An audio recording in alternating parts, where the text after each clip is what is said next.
Hombre clave en el armado del entramado sectorial, que llevó a Luis Lacalle Pou a una sorprendente victoria en la interna del Partido Nacional, Javier García comenzó su derrotero político en el Movimiento por la Patria, hasta que en 2004 se cobijó a la sombra del sector Alianza Nacional. Un año más tarde, fue candidato único por su partido a la Intendencia de Montevideo y en 2009 su lista, la 40, resultó la segunda más votada entre las que apoyaban a Jorge Larrañaga. En diciembre de 2012, sin embargo, García pasa a revistar en las filas de Lacalle Pou.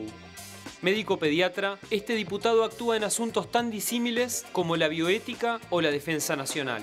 Con un caudal electoral que en solo 5 años aumentó en un 78%, conquistando casi 18.000 votos en la capital del país, todo indica que Javier García será, de aquí a octubre, una pieza fundamental para una campaña que se propone romper la inercia opositora de 10 años y conquistar, ahora sí, el gobierno nacional.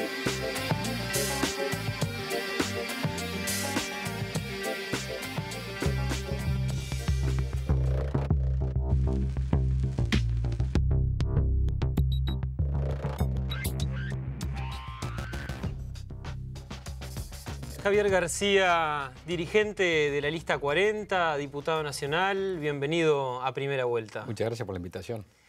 García, ¿cómo se explica este vuelco electoral que ha dejado a Lacalle Pou con la candidatura única del Partido Nacional y a Larrañaga hablando con su silencio, como él ha dicho, allá en el interior del país, contra el Río Negro? Buenas noches creo que hay una cosa que es fundamental, que es interpretar un reclamo de la gente, ciudadano, que es en el Partido Nacional, pero que me parece que también contagia a la política, a los demás partidos, y seguramente también en la sociedad, que es el reclamo de renovación. En el caso nuestro, en el caso del Partido Nacional, también el de poder haber hecho algunas cosas que rompen la inercia partidaria, ¿no? A ver, yo tengo 50 años de edad y 34 de militancia partidaria. Empecé a militar a los 16 años por el plebiscito del no contra la reforma constitucional de la dictadura, sin haberla podido votar porque tenía 17 años cuando el año 80, ¿no? Y esa inercia partidaria dice cosas que no sabes dónde están escritas, pero se practicaban. ¿Cuáles son? Que el partido, que históricamente tenía 2 columnas, estoy diciendo en pasado, había una columna que era blanco independiente, wilsonista, y otra columna herrerista. Entonces, ¿qué era lo que unía esas 2 columnas? Un lema, Partido Nacional. Pero no se daba el cruce aquel de que wilsonistas y herreristas podíamos trabajar juntos. ¿Cuál fue nuestra idea cuando empezamos a construir este proyecto político? Romper esa química. Demostrar que, primero, los afectos, las pertenencias originales son parte de nuestro corazón. Una cosa riquísima, porque cada uno, recién mostraban ahí en algunas tomas de mi despacho. Yo soy wilsonista por los 4 costados. Me formé, mi maestro en la vida política es Wilson, ¿no? Por quien militaba sin conocerlo. Hasta el día de hoy me acuerdo del día que lo conocí. Pero es parte de nuestros afectos. No tiene que ser una cosa que proyectemos como etiquetas o moldes que no admiten enriquecerse de otras ideas. Y me imagino que para los compañeros que militan en el herrerismo también. Pero hay una cosa que supera eso. Y es que vos salís a la calle y le preguntás a un muchacho de 20, 25 años, de 30 años, y no vivieron eso. Entonces, proyectar cosas que nos enriquecieron muchísimo, nos enriquecen mucho, pero proyectarlo como si cada uno tuviera un sello que no permite trabajar con otros compañeros del partido, nos pareció que era parte de un tiempo que se supera. Ahora, y logramos eso de juntar gente que aparentemente no se podía juntar. Sin embargo, Alianza Nacional y todos mantienen algunas diferencias, por ejemplo, a nivel programático. Sin ir más lejos, en el caso de la seguridad o en el caso, por ejemplo, del cannabis. donde la calle Pou se ha manifestado a favor del autocultivo y Larrañaga en una posición contraria, ¿no? Hay posiciones que se mantienen. Claro, pero a su vez a la interna de cada sector puede haber matices sobre eso. Y eso es lo rico, poder convivir, construir un proyecto político sabiendo que tu verdad, Ricardo, es tan valedera como mi verdad. No es que porque tú pensás diferente a mí, mi objetivo es lastimarte, mi objetivo es... No, no. Yo creo que en la vida política, o en la vida en sociedad, es saber de tu verdad cuánta verdad que yo pueda comprender. A ver, hay un resultado que prima. Y hacer, claro, pero lo que quiero decir es que los grupos, como tales, los colectivos, pero esto pasa en la vida política y pasa en la vida de cualquier organización social, cultural, deportiva, la que fuere, son mucho más ricas que aquellas cosas que se pueden encerrar en una caja, ¿no? Y que no hay verdades únicas. Ahora, usted, por ejemplo, en la campaña que lo llevó a postularse para la Intendencia de Montevideo, andaba ahí con un escarabajo parecido al que usa el presidente Mujica, con unos pegotines de Wilson Ferreira en el vidrio trasero. Carlos Julio Pereira, sin ir más lejos, tiene una trayectoria importante en el Movimiento Nacional de Rocha, pero la pregunta es, ¿qué tiene de wilsonista la candidatura de la calle Pou? La renovación. Wilson, la gran interpretación política de la figura de Wilson fue el empuje a la renovación. A ver, yo en la elección del 71 tenía 7 años, cumplí 7 el día de la elección, yo cumplo el 28 de noviembre, un día bastante electoral. Pero aquellos compañeros que tienen algunos años más, que vivieron ese proceso del Partido Nacional, vivieron un Partido Nacional que se había, detenido en el empuje de renovación. ¿Y qué hizo Wilson? Fue patear las puertas, es decir, darle aire, dejar entrar ideas nuevas. Y cuando digo dejar entrar ideas nuevas, las ideas no las porta al aire, las ideas las portan seres humanos. Y así que el Partido Nacional se renovó de la mano de Wilson, a partir también del ingreso de mucha gente que ingresó al Partido Nacional de la vida de Wilson. ¿Solo la renovación tiene de wilsonista la calle Pou? Pero la renovación tiene un sello muy importante, que es la capacidad de entender, lo que hablamos hace un instante atrás, la capacidad de entender la construcción de la verdad aparte de otras verdades. Y obviamente, con Luis, mostrabas tú recién, los compañeros tuyos cuando fueron al despacho mío el otro día. El despacho de Luis y el mío somos vecinos, ¿no? Uno está enfrente del otro. De la casualidad que fueran así. Durante mucho tiempo, nosotros compartíamos ese saludo más formal que otra cosa. Hasta que un día, hace ya un año y pico largo, empezamos a charlar, no nosotros, ¿no? Empezaron a charlar nuestros compañeros más jóvenes, entre sí, en actividades partidarias, lo cual nos llevó un día a decir, che, pero a ver, si todos nuestros entornos, los compañeras y los compañeros que militan con nosotros tienen tantas coincidencias, ¿no puede ser que nosotros tengamos también muchas coincidencias? ¿Por qué no hacíamos lo otro, Ricardo? Porque partíamos de conceptos que son muy valiosos, pero están superados. Y es que herreristas, el caso de Luis, o wilsonista, el caso nuestro y del Espacio 40, tienen mucho más cosas en común que las diferencias o los matices. Claro, si vos en la vida, es decir, en tu vida profesional, te juntás con alguien y se sientan a ver qué diferencias tienen, seguramente no van a avanzar nunca. García... Cuando te juntás, perdóname Ricardo, cuando te juntás para ver los proyectos para adelante, seguramente con cualquiera encuentres muchas más cosas en común. Usted viene del Movimiento por la Patria. Qué preciosa época. En el año 86... estaba en ese movimiento donde además había como cierta tendencia, digamos, a apoyar el voto verde. ¿Usted votó verde, por ejemplo? Yo voté amarillo. Yo voté amarillo. Y voté amarillo, tú decís en la época, para la gente que va a ser más joven para graficarlo, cuando el tema de la ley de caducidad, en el plebiscito que fue en el 89, abril del 89, 16 de abril del 89. Y fue de las cosas más convencidas que hice. ¿No? Ahora, por ejemplo, Carlos Julio, que es otro que integra esta amalgama, votó verde. Voto verde. ¿Y qué nos vamos a sentar con ese enorme dirigente político que es Carlos Julio Pereira con sus jovencísimos 91 años? Que vale la pena charlar con él. ¿Y cómo por ejemplo? Cierro la frase. Nos sentamos para ver, quién tenía razón o quién estaba equivocado, o para ver todas las cosas que tenemos para hacer para adelante. Si un muchacho hoy de 20, 30 años... nos ponemos a hablar del 89 o del 86. ¿Vamos a avanzar algo? ¿No será que de repente la vida nos está pidiendo que levantemos un poquito más la mira?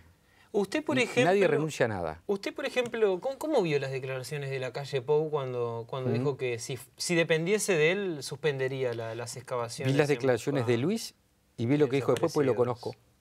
Lo conozco. Él dijo, no es la verdad, que no fue unas declaraciones felices, porque el que me conoce sabe que pienso otra cosa.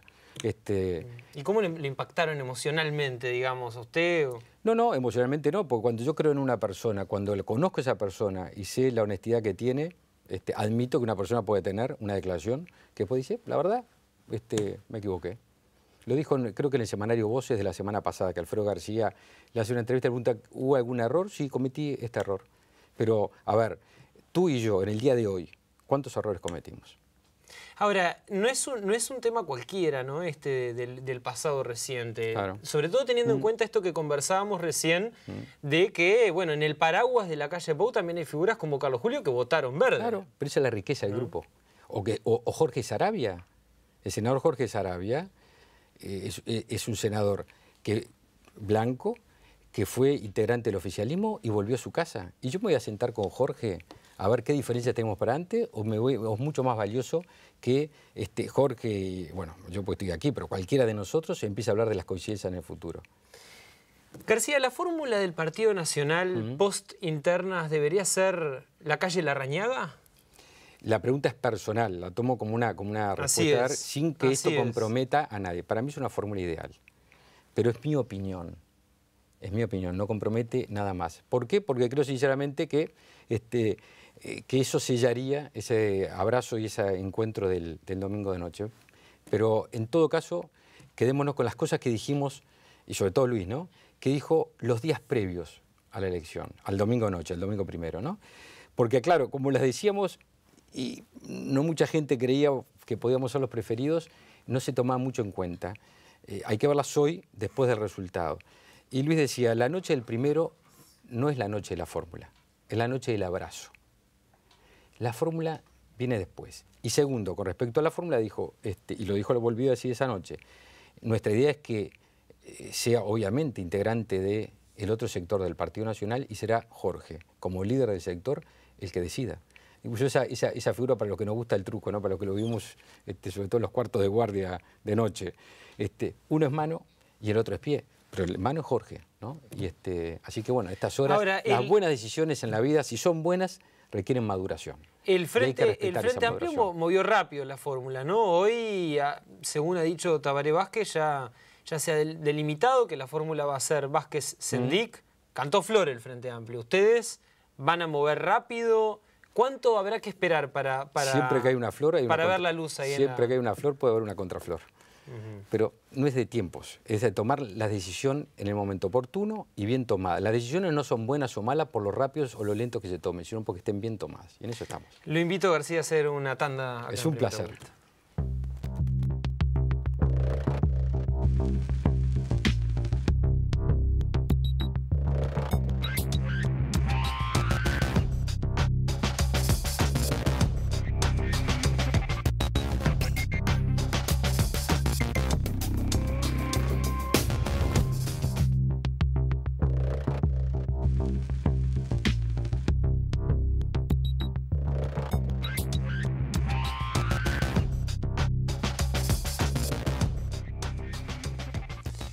García, ¿cómo era Lacalle para diferenciarse de Bordaberry? ¿No son pocos los politólogos que advierten que hay un electorado similar entre ambos precandidatos?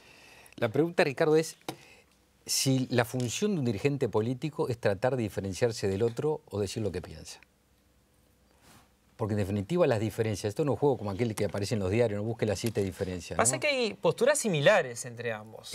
Lo importante me parece y el mensaje que, para mí, el mensaje que surge del 1 de junio es el de una campaña, es decir, entre otras cosas, ¿cuál fue el diferencial?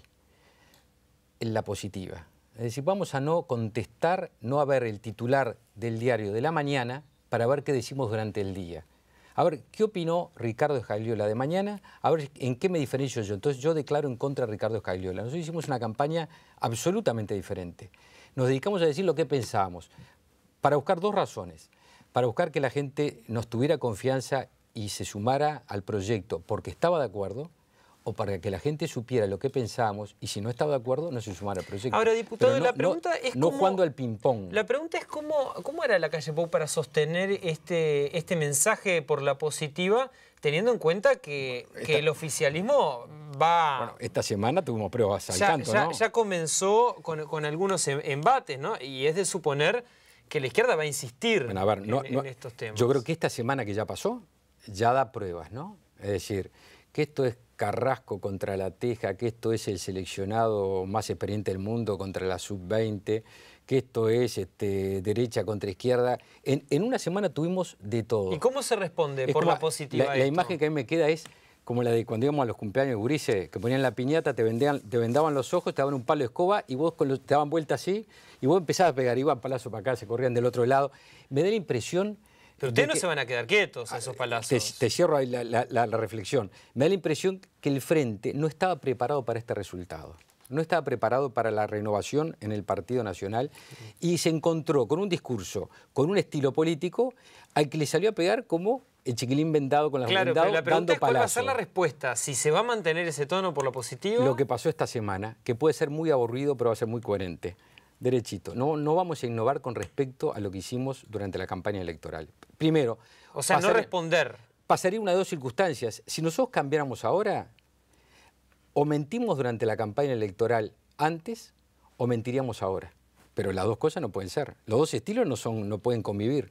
Y como creemos en el que hicimos hasta ahora, vamos a seguir como este. De repente es medio aburrido, pero es en el que creemos. ¿El que calla otorga? No, el que está convencido de lo que piensa lo dice.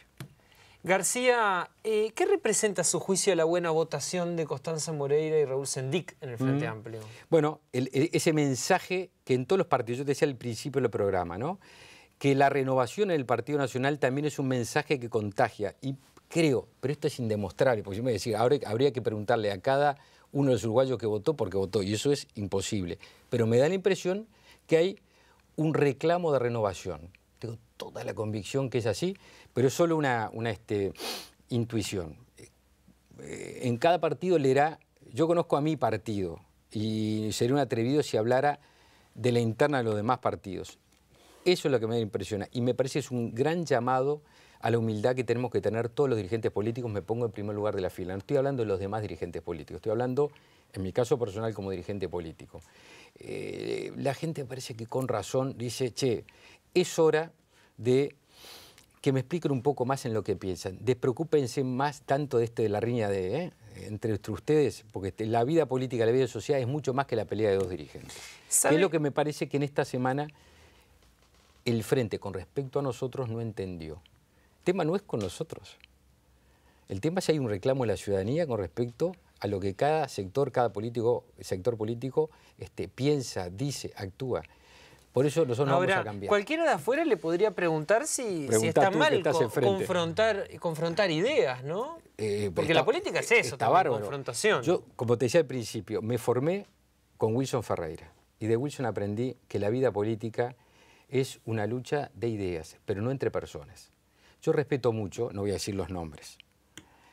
Hace algún mes atrás, a un dirigente del Frente Amplio recibió una agresión pública.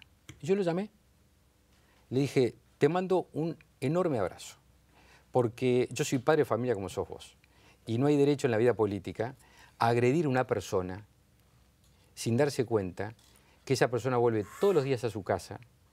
Si es padre de familia o madre, está con sus hijos. Y no hay que utilizar a los hijos de un dirigente político como rehenes de la política. Ahora, usted habla de violencia personal y está bien. O verbal, ¿no? le digo violencia personal. Ahora, no es una uno, agresión. por ejemplo, lo que especula es que la izquierda seguramente venga con la historia personal de la calle Pou, con la relación con su padre, del gobierno de su padre. La pregunta es cómo se va a responder a ese tipo de... Y Ricardo, la pregunta es, ¿y la gente está esperando eso? ¿Y usted qué se responde? Que me parece que se equivoca si van por ahí. Absolutamente equivocados. Vuelvo a reiterar, es como la imagen del chiquilín, que podía ser tú o yo, cuando vemos los cumpleaños, nos vendaban los ojos y pegamos palos contra la piñata. Va a narrarle, porque no es por ahí la cosa. Pero bueno, cada uno es grande y elige el método que quiere. Ahora, sin embargo, hay una percepción extendida sobre que, bueno, la calle Pou tiene una carga por ejemplo, con su apellido. De hecho, bueno, la campaña lo ha nombrado como LP. Su padre mismo se ha hecho a un lado en esta campaña un poco para abrirle paso y que no se identificara esa figura con la del hijo. Yo creo Eso ha sido advertido por el propio comando de la calle Pou y en su estrategia también ha sido advertido, ¿no? No, para quienes lo conocemos bien a Luis y conocemos toda la campaña, si algo tuvo fue muy transparente. De contar su vida, de mostrar su familia, de las cosas que quien lo conoce sabe que es así. Entonces no veo... Pero no hubo una forma de eludir, digamos, No, esa relación con su padre, previendo que la izquierda iba a venir con No, acá nadie puede eludir, ni tú podés eludir de quién sos hijo, ni yo puedo eludir a mi viejo querido García, que ya no está con nosotros. Claro, pero en este caso, por ejemplo, sí hay una forma particular de sacarse el peso, como otros candidatos, por ejemplo, de la izquierda también lo pueden intentar, ¿no? Como el caso de... Yo no he notado que se hubiera querido sacar un peso, porque no se lo ha sacado porque no siente peso. Cada uno carga sus lindas historias, sus pertenencias. Cuando un dirigente político, estamos hablando de política, ¿no? Pero que es el ámbito que nos reúne, cuando un dirigente político se expone, tiene una vida pública, todos en Uruguay nos conocemos. Nadie puede esconder nada, aunque quisiera. Si algo ha habido en todo este proceso es una transparencia absoluta. Y vuelvo a insistir, Ricardo, si se quiere insistir con este tipo de cosas, me parece que ya no hay lugar para eso. García, en este programa el dirigente de Alianza Nacional, Pablo Iturralde, amigo mío, planteó serias dudas sobre la continuidad de la concertación. Dijo, bueno, a mí no me corren a los ponchazos con un partido rosadito. Dice, no me gusta juntarme para embromar a otro. ¿Para usted sigue vigente la concertación? Absolutamente. Y yo comparto con Pablo el hecho de no es buena cosa juntarse contra alguien. Esos proyectos políticos no tienen, ningún proyecto político hecho contra tiene viabilidad. En el caso de la concertación, lo que vamos a hacer es, a ver si me puedo explicar, en el caso de Montevideo, unir la matemática con la política. Pues sí, che, Javier, ¿pero qué estás diciendo? A ver, ¿cómo es eso? Yo sabía que me ibas a preguntar eso, así que voy a tratar de explicarlo, a ver si lo puedo expresar bien. En Montevideo, el 70% de los montevideanos no comparten el gobierno departamental. Acá estamos hablando en una casa del gobierno departamental, ¿no? No comparte el gobierno departamental.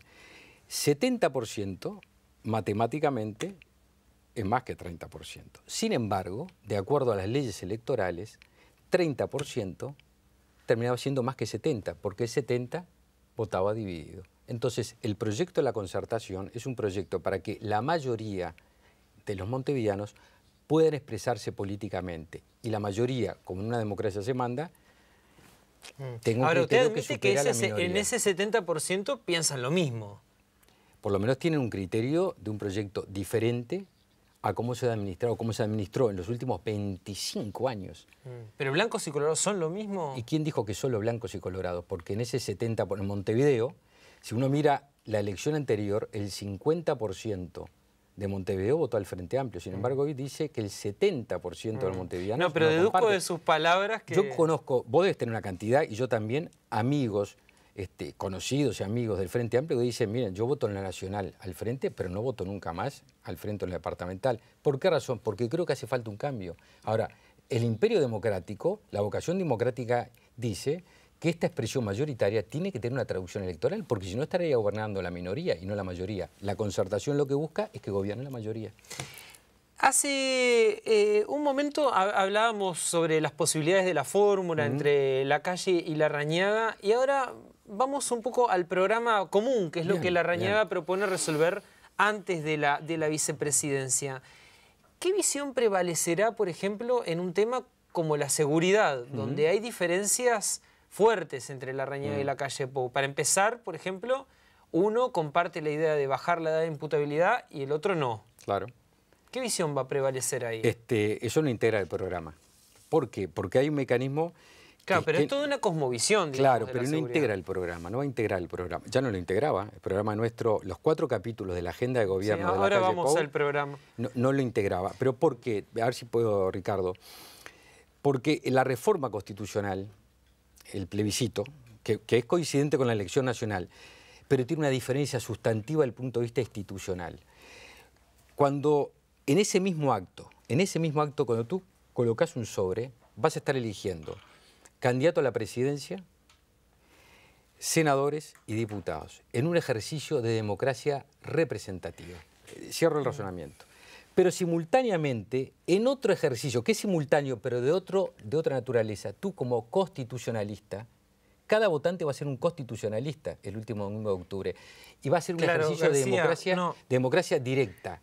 Y como es un ejercicio de democracia directa, Ricardo Scagliola, García o cualquiera de los uruguayos va a decidir por sí y ante sí. No va a elegir representantes, va a ejercer de constitucionalista. Está bien, pero en este caso hay visiones opuestas, digamos, de los dos ex precandidatos, ahora el candidato presidencial y de Larrañaga, y es un asunto que forma parte de la cosmovisión del candidato. Digo, independientemente de que no esté en el programa, es un acento importante de campaña, pero ¿no? adentro en ese acto, lo que opina el candidato a la presidencia o la fórmula y lo que opinas tú y lo que opino yo vale exactamente lo mismo, porque somos constitucionalistas todos. En ese acto es una cosa notable. Claro, pero estamos hablando de líderes políticos, claro, su opinión tiene un sus peso expresiones muy importante. que han sido bien públicas y notorias y que van a expresarse como se han expresado hasta ahora. No va a cambiar ni la posición de Luis, ni de Jorge, ni de Alianza Nacional, ni de Todos Hacia Adelante. Pero agrego a lo más, tan se cruza que yo podría decirte, Ricardo, no es solo el Partido Nacional, el 40% de los Frente Amplistas está de acuerdo con la baja. Y va a cambiar la posición del doctor Tabaré Vázquez, que en su momento incluso opinó con respecto al tema, diciendo que era un tema que había que analizar y podía ser posible. No va a cambiar. El 40% de los Frente Amplistas que está de acuerdo con la baja no va a ser seguramente que ese 40% vote al doctor Tabaré Vázquez. Sencillamente, en un tema que están llamados a ser constitucionalistas, van a tener una opinión en ese tema diferente a su candidato a la presidencia. Javier García, muchas gracias por acompañarnos en Primera Vuelta. La mano. Muchas gracias.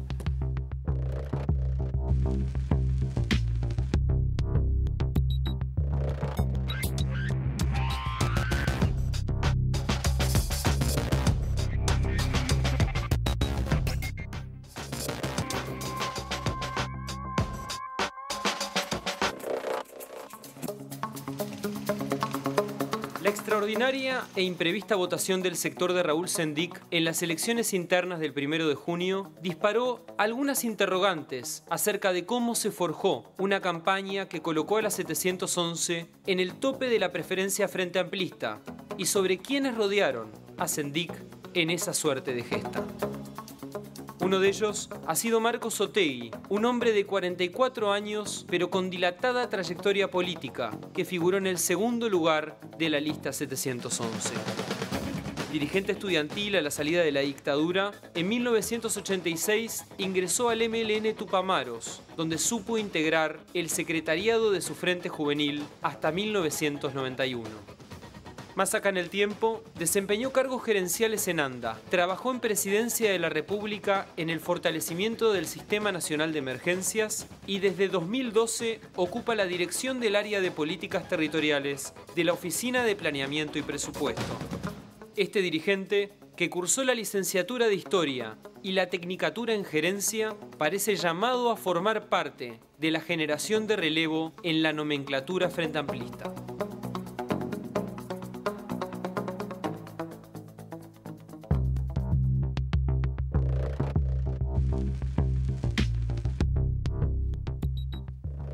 Marcos Otegi, dirigente de la lista 711, coordinador del área de políticas territoriales de la OPP, bienvenido a Primera Vuelta. Bueno, muchas gracias por la invitación.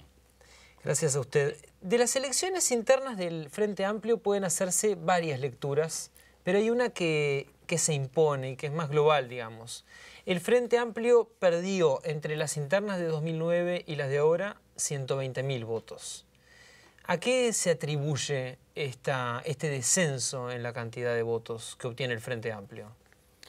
Bueno, yo creo que puede haber probablemente muchas explicaciones. Estos fenómenos no se explican por un solo aspecto.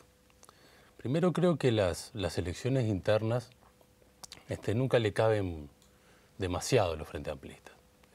Yo pienso que están hechas a la medida de los partidos tradicionales. los partidos tradicionales en estas elecciones internas ordenan prácticamente todo, su estructura. Ordenan sus candidatos a diputados, sus candidatos a senadores, sus principales referentes para ser intendentes, etc. Los partidos tradicionales ordenan a través de estas elecciones todo lo que va a ser su panorama y su proyección electoral futura. El Frente tiene otros mecanismos de toma de decisiones que están institucionalizados en la historia del Frente Amplio, que son las instancias democráticas propias del Frente Amplio. Y esas son las relevantes, las que la militancia, las que los adherentes del Frente Amplio creo que jerarquizan. Por lo tanto, ha sido difícil incorporar en la visión de los Frente Amplistas la importancia de estas elecciones internas. Creo que eso se suma una interna que no fue muy competitiva. Creo que la mayoría de los Frente Amplistas tenían bastante asumido que Tabaré Vázquez iba a ser el candidato común del Frente Amplio. Y esto no quiere ser una visión autocomplaciente. Creo que igualmente hay cosas que tenemos que analizar autocríticamente, porque si bien esto es cierto, nosotros nos planteamos como Frente Amplio en enero de este año que había que hacer una importante movilización hacia estas internas y revertir esa dinámica que muchas veces se da a los Frente Amplistas que no se convocan para esta elección. Claro, pues esta ya es la tercera interna a la que concurre, o la cuarta interna a la que concurre el Frente Amplio. ¿Influyó el ejercicio del gobierno en esta caída en el número de votos? Yo creo que el ejercicio del gobierno puede influir positivamente y negativamente. Positivamente en el sentido de que probablemente gran parte de la ciudadanía que votó al Frente Amplio tenga una visión positiva de lo que el Frente ha realizado en el gobierno y tenga muy claro que la continuidad del proyecto político de izquierda no se juega en esta interna, se juega en octubre.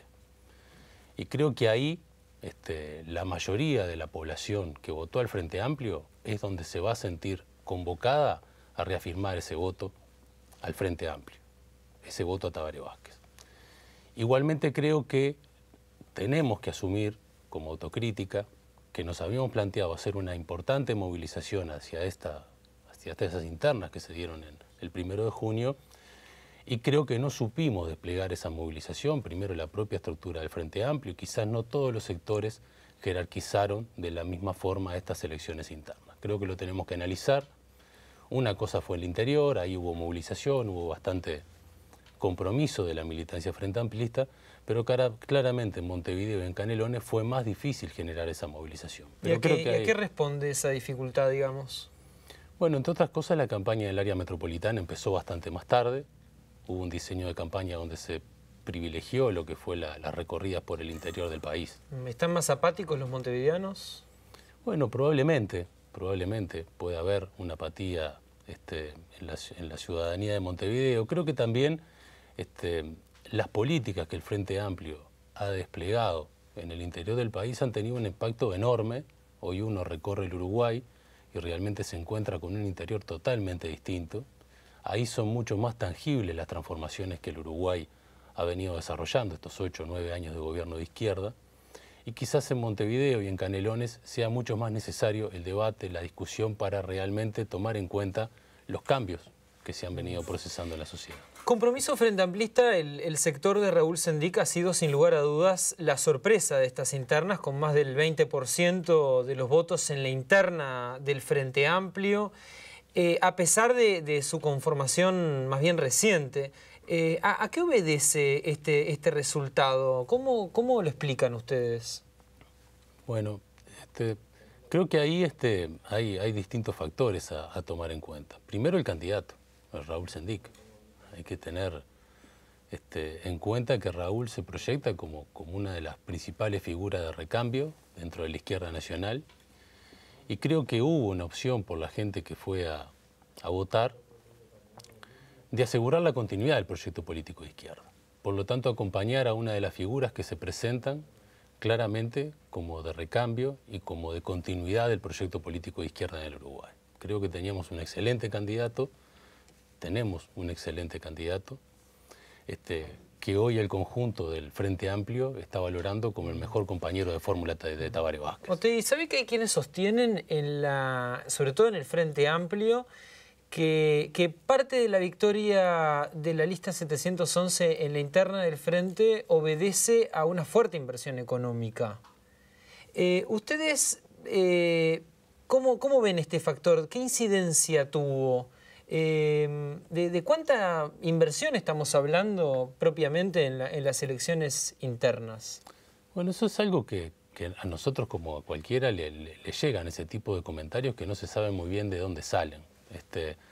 Realmente si uno analiza la campaña de la 711, sus principales fortalezas fueron la militancia, un trabajo que se desplegó en todo el territorio nacional, con una enorme participación, apostando realmente a un trabajo político de cercanía, al diálogo con la gente, y a darle una impronta de alegría a esta campaña, de realmente generar un entusiasmo que creo que fue un diferencial muy importante, aparte de tener un muy buen candidato, creo que desplegamos una estrategia de campaña que apostó a movilizar, a generar alegría, a una enorme y a una permanente cercanía con la gente, que creo que son otra de las claves a tener en cuenta para el buen resultado electoral. La inversión de la 711, si uno analiza los minutos de televisión y los minutos de radio, realmente fuimos de los sectores que menos radio, que menos televisión hizo, y eso es lo que genera mayor costo de una campaña política. También se ha hablado del origen, digamos, de esta inversión. ¿Ustedes qué tienen para decir sobre eso? Nosotros, lo dijo públicamente Raúl, la inversión en la campaña no superó los $400.000, y eso fue básicamente aporte de la estructura de la 711 y de préstamos que asumimos colectivamente para poder financiar esta campaña. Esa es la fuente recién de la usted campaña. hablaba de alegría, que ustedes inyectaban alegría en esta campaña. La calle Pou dice lo mismo. Está bien, nosotros lo que apostamos es a generar una movilización importante en la militancia. Nos parecía que había que generar un entusiasmo, un fuerte compromiso hacia estas internas, e intentamos darle esa dinámica. Y creo que la cercanía y el diálogo permanente con la sociedad, explicando no solo lo que se hizo, sino sobre todo mirando hacia adelante, y esa fue otra de las claves de esta campaña que intentamos desarrollar como organizaciones, pensar hacia el futuro, pensar lo que todavía falta por realizar, lo que falta concretar del proyecto de izquierda en el Uruguay, fueron un poco de las claves. Y creo que hay que dar movilización y creo que hay que generar entusiasmo cuando primero tenemos cosas para entusiasmarnos. Creo que el Frente Amplio tiene que estar orgulloso de las transformaciones que generó en este país. Y los primeros que tienen que estar orgullosos y comprometidos y convencidos de eso son los propios frente amplistas. Por lo tanto, hay mucho motivo para alegría. A veces se nota, o nosotros notábamos que había una especie de gesto o adusto, o de falta de comprensión de cuánto había cambiado este país la izquierda. Y nos pareció que esa era una dinámica que teníamos que darle a la campaña. Conversar con los frente amplistas cuánto transformamos este Uruguay, y que eso realmente era para sentirse orgulloso, por lo tanto para trabajar. Usted, si uno lee los resultados en la interna del Frente Amplio, uno observa una buena votación de Raúl Sendic, pero también una buena votación de Constanza Moreira. La candidata vino acá y reconoció que había conversaciones con Raúl Sendic, con el sector de la lista 711. ¿A qué apuntan estas conversaciones? ¿Puede pensarse, por ejemplo, en una alianza que integre a los seguidores de Moreira de cara a octubre? No está planteado eso formalmente. Nosotros tenemos un diálogo permanente con todos los sectores del Frente Amplio y con Constanza y con los sectores que apoyaron a Constanza. Tenemos un relacionamiento político muy cordial. Nosotros venimos trabajando en la construcción de un espacio político dentro del Frente Amplio, entre aquellas organizaciones que tenemos una sensibilidad o que tenemos miradas comunes sobre algunos temas importantes, tanto de la vida política del Frente Amplio, también en aspectos programáticos, y en ese sentido trabajamos hacia lo que fue el Congreso del año pasado, tratando de colocar ciertos énfasis en el programa de la izquierda, y pensamos que hay otros sectores que hoy no forman parte de este espacio, con los cuales probablemente podamos tender puentes y puedan ser parte integrante de este espacio. Y uno de ellos, por ejemplo, podría ser ese paraguas que abarca a los sectores que se comprometieron con la precandidatura de Moreira. Probablemente sí, probablemente tengamos acuerdos como para pensar que ese espacio que se nucleó en torno a la candidatura de Constanza Moreira pueda ser parte de la construcción de este espacio político, que no es un espacio político cuya meta sea llegar a una expresión electoral hacia octubre del 2014, sino es un espacio político en el cual hay que seguir generando, tendiendo puentes y seguir apostando a construir más allá de esta coyuntura electoral de 2014. Lo invito a hacer una primera pausa en Primera Vuelta. Bárbaro.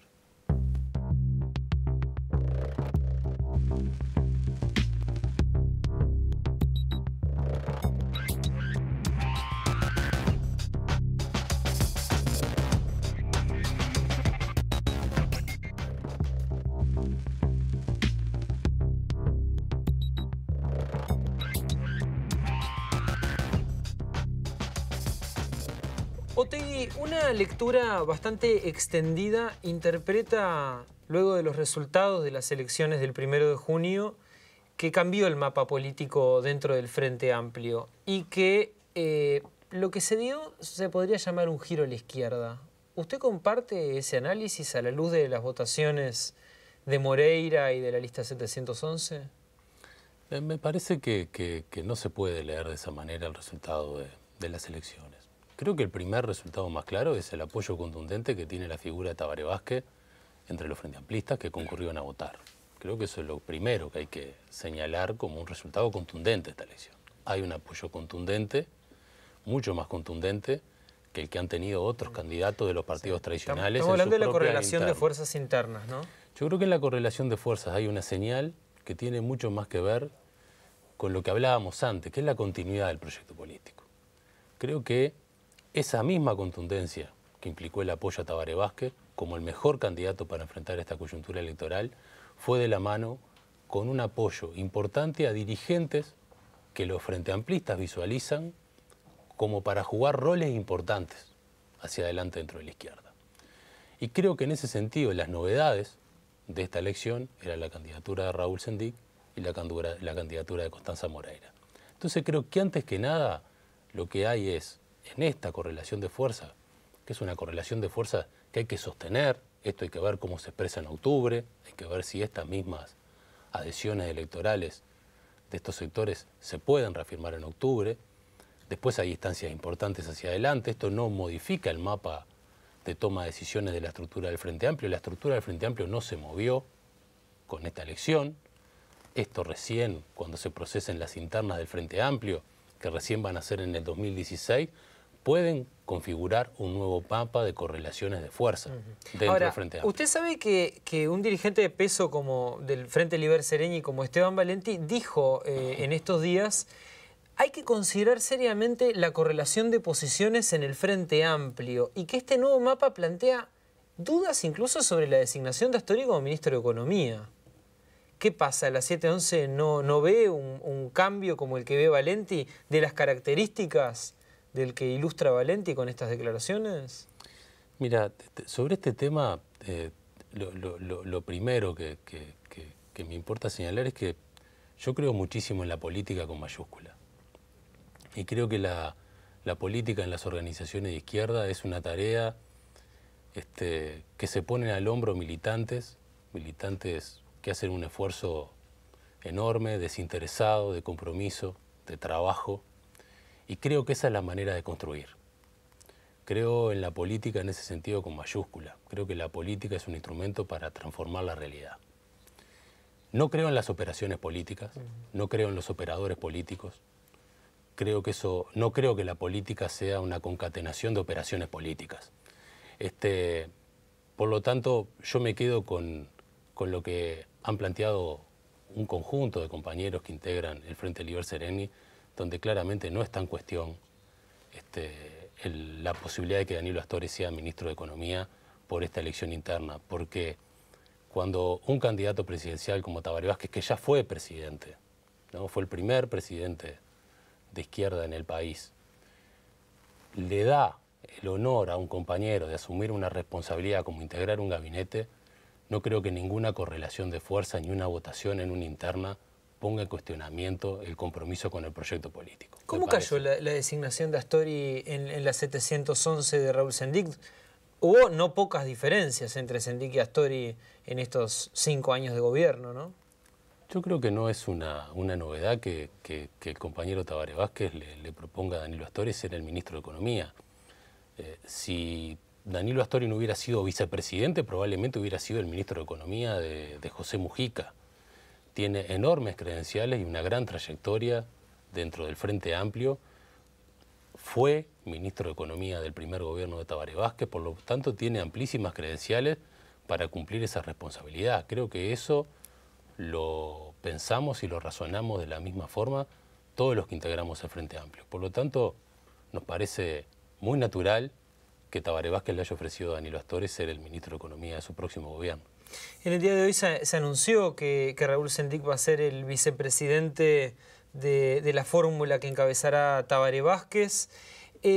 ¿A qué obedeció, a su entender, esta elección? ¿Era la necesidad de contrarrestar esa imagen juvenil, enérgica que propone la calle Pou? ¿Fue ese el motivo para usted? Yo creo que el motivo está vinculado a lo que veníamos conversando antes. El Frente Amplio tiene que tratar de proponer una fórmula que sea una síntesis entre la experiencia y lo probado que está el compañero Tabaré Vázquez para cumplir la responsabilidad de ser presidente de todos los uruguayos. Ya la cumplió, tuvo una excelente presidencia, eso llevó a que el Frente Amplio tuviera continuidad en el gobierno y entre la continuidad del proyecto político de izquierda. Creo que hoy Raúl representa claramente la continuidad del proyecto político de izquierda, es de los compañeros que se formaron cumpliendo responsabilidades muy importantes en el gobierno y yo creo que eso es algo que está siendo tenido en cuenta en esta elección. Creo que los frente amplistas también están valorando los roles que distintos compañeros han cumplido en el gobierno, en este caso Raúl en la presidencia de ANCAP, como ministro de Industria, y creo que es una síntesis entre la experiencia de Tabaré Vázquez y la continuidad del proyecto político y creo que eso es lo que conforma una fórmula muy potente y que creo que claramente tiene la adhesión de la mayoría de los militantes y de los votantes del Frente Amplio. Tanto Lucía Topolansky como Mujica han sugerido que la lista 711 de alguna manera hace cierta continuidad con cierta impronta tupamara o mujiquista, si se puede llamarle así. La senadora incluso apeló a la alianza que el MPP mantiene con la lista 711 para explicar este hilo de continuidad que ella encuentra aquí. El presidente, sin ir más lejos, recurrió al apellido de Sendic para explicar, bueno, un poco su lugar en la fórmula.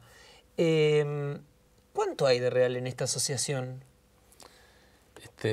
Primero, todos tenemos un pasado, yo particularmente tengo un pasado de militancia dentro de la izquierda, del cual me siento muy orgulloso, no reniego del mismo y es parte de mi formación como militante. Pero creo que la 711 es algo mucho más amplio que eso. Creo que la 711 es una organización que expresa una realidad nueva, una confluencia de militantes que vienen de diversas experiencias y por sobre todo un conjunto de nuevos militantes, de una nueva generación, de gente muy joven que no viene de ninguna de esas experiencias históricas. Por lo tanto, creo que la 711 es algo nuevo, creo que es una organización que está en plena construcción. Hace poco tiempo atrás, Raúl siempre decía la 711 es una especie de terreno con mejoras. Creo que hoy tenemos una organización nacional con presencia en todo el territorio nacional, pero creo que es una expresión de algo nuevo. Ahora, en ese terreno hay varios dirigentes, digamos, que conviven con Sendic y que otrora pertenecieron al Frente Juvenil del MLN. Es el caso, por ejemplo, de Gustavo Leal, de usted, el propio Brioso que se encuentra en el Ministerio de Salud Pública. ¿Qué representaba el Frente Juvenil en aquella época? Bueno, en aquella época éramos parte de una organización política, que era el MLN Tupamaros, y del cual nosotros éramos la expresión juvenil de esa organización política. Militamos dentro del MLN hasta el año 91, por ciertas diferencias nos terminamos yendo de dicha organización. ¿Y qué queda hoy de todo aquello? Yo lo que creo que lo que queda es esa trayectoria común, ¿no? Claramente nos formamos en una organización al lado de compañeros de una enorme valía, que han cumplido un rol importantísimo dentro de la izquierda nacional, que fueron forjadores de la unidad de la izquierda y que han cumplido roles realmente relevantes en el proceso histórico nacional, como otros compañeros que integraban otras organizaciones políticas que forman parte del Frente Amplio. Pero eso queda en el pasado. Creo que hoy estamos en una nueva etapa, en la construcción de un espacio político distinto, en el cual han confluido gentes de diversas experiencias militantes y, como te decía, por sobremanera, nuevas generaciones de militantes que se han sumado al proyecto político 711. Por lo tanto, creo que la 711 es una síntesis distinta y es una organización que empieza a construir una identidad propia. Marcos Otegui, dirigente de la lista 711, gracias por venir a Primera Vuelta. No, gracias por la invitación.